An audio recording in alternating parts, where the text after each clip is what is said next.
ফরজ গোসল না করে যদি সংসারের কোনো কাজ করা হয় সেই ঘরে দুটো বিপদ আসবেই আসবে। এটা আমার কথা নয়, এটা হাদিস থেকে প্রাপ্ত কথা। আল্লাহু আকবার। আমাদের বর্তমান সোসাইটিতে এই সমস্যাটা অনেক বেশি হয়, ঠিক কিনা? অনেক হয় না?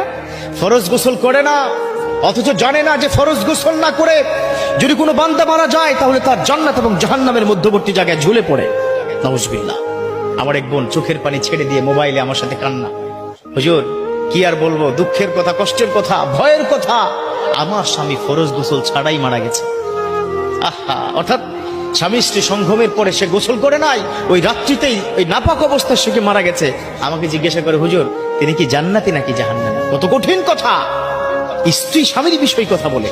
তো বর্তমান সময় এত মারাত্মক পরিস্থিতি, আসলে ইয়াংরা বর্তমান সময় এই সোসাইটিতে, এই অ্যান্ড্রয়েড মোবাইলের যুগে, এই মোবাইলের যুগে রাত 3টার আগে কেউ ঘুমাতে চায় না। তারপরে কি করে?